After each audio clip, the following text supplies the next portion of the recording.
বিসমিল্লাহির রহমানির রহিম।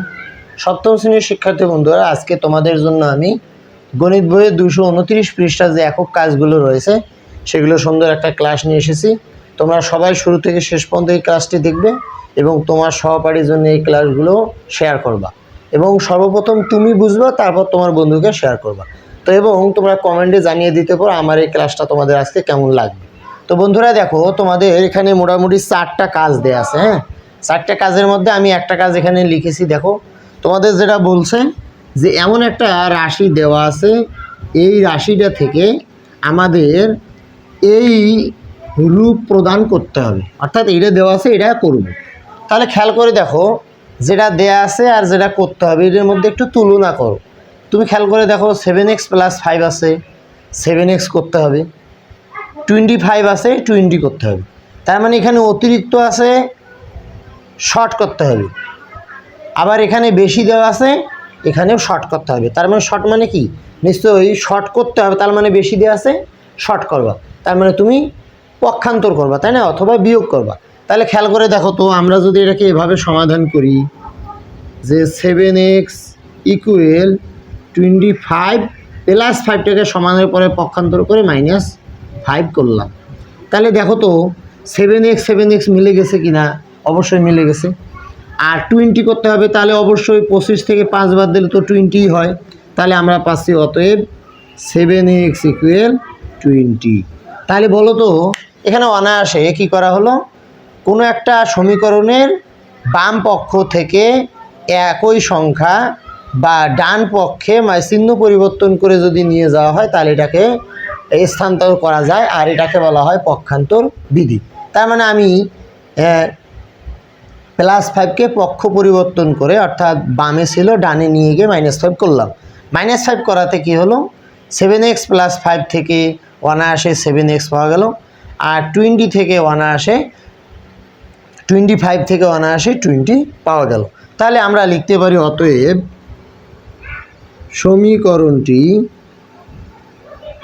সমীকরণটি পক্ষান্তর বিধি অনুযায়ী,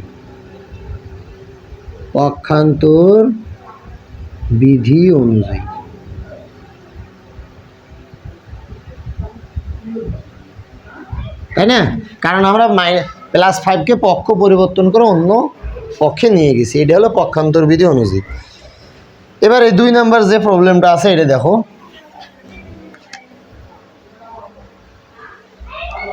5 × 3x + 2 5 × 3x + 2 = 5 × 2x + 1 2x + 1 এটা দেওয়া আছে। তো আমাদের কি করতে হবে? আমাদের করতে হবে 3x + 2 = 2x + 1 করতে হবে। অর্থাৎ খেয়াল করে দেখো, এই রাশিটা দেওয়া আছে, এই রূপে রূপান্তর করতে হবে। তাহলে আমরা কিভাবে করব?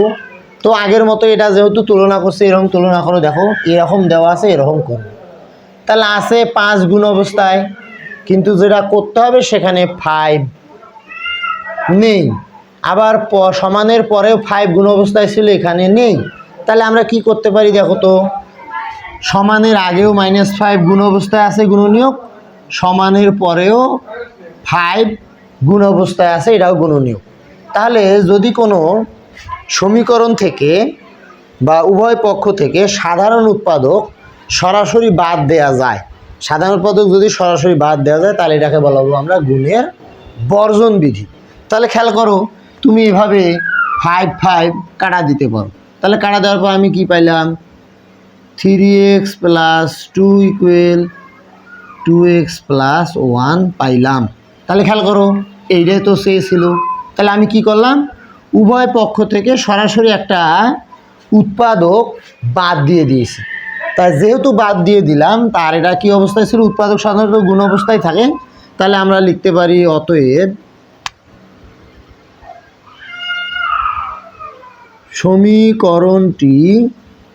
সমীকরণটি গুণের বর্জন বিধি অনুযায়ী বিধি অনুযায়ী।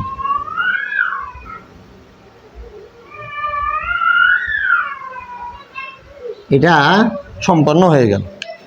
এবারে আমি 3 নাম্বার সমাধানে আসি। 3 নম্বরে কি বলা আছে দেখো, 3x/2 = 7/4। 3x/2 = 7/4। এখান থেকে কি রকম করতে হবে, 12x = 14 এরকম করতে হবে। তাহলে বন্ধুরা খেয়াল করো, সমানের আগে এবং পরে দুইটা ভগ্নাংশ। তো যখন সমানের আগে এবং পরে দুইটা ভগ্নাংশ থাকবে, আমরা এটাকে আড়াআড়ি গুণ করতে পারি। হ্যাঁ, আড়াআড়ি গুণটা কেমন? আড়াআড়ি গুণটা হলো, খেয়াল করে দেখো, এটা হলো বাম পক্ষ, এটা হলো ডান পক্ষ।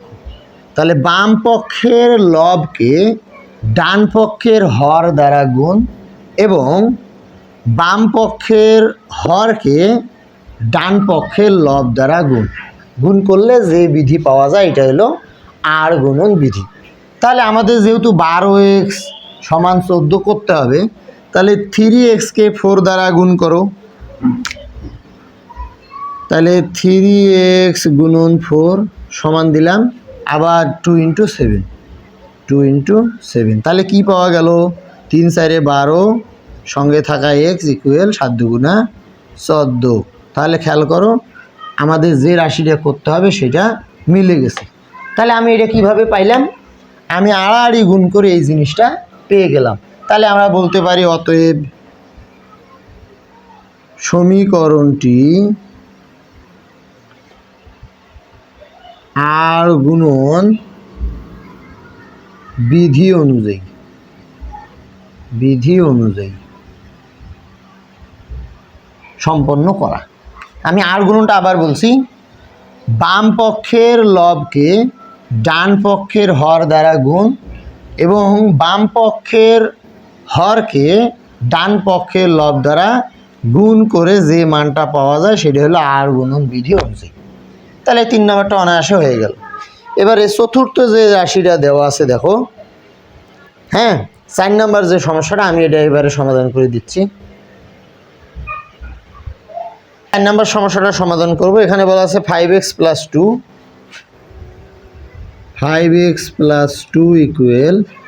কি বলা আছে, 7x - 4, 7x - 4। আর এখান থেকে কি করতে হবে, এখান থেকে যেটা করতে হবে সেটা খেয়াল করো, 7x - 4 = 5x + 2 করতে হবে। তার মানে এটা দেওয়া আছে, এই রূপে রূপান্তর করতে হবে। তো বন্ধুরা তোমরাই খেয়াল করে দেখো, যা আছে তাই, কোনো গুণের বর্জন নেই, যোগের বর্জন নেই, হ্যাঁ, পক্ষান্তর নেই। তাহলে শুধুমাত্র কি বোঝা যাচ্ছে, যে বাম পক্ষটা এখানে ডান পক্ষে গেছে আর ডান পক্ষটা এখানে বাম পক্ষে এসেছে। তার মানে কি হয়েছে, এটাকে বলা হয় প্রতিসাম্য বিধি। প্রতিসাম্য বিধি কি, তোমরা বিষয়টা একটু খেয়াল করো। কোনো সমীকরণের উভয় পক্ষের বলছে কোনো সমীকরণের একই সাথে, হ্যাঁ, কোনো সমীকরণের একই সাথে বাম পক্ষকে ডান পক্ষ এবং ডান পক্ষকে বাম পক্ষ ধরে যে বিধি পাওয়া যায় সেটা হলো প্রতিসাম্য বিধি।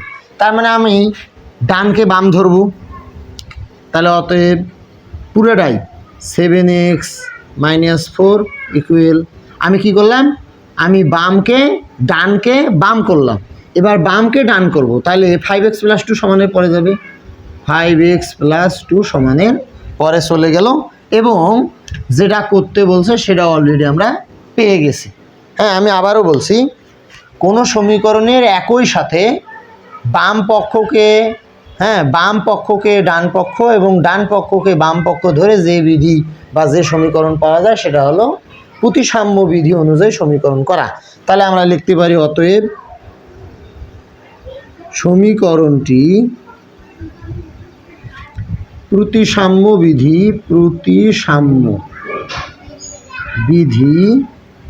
অনুযায়ী,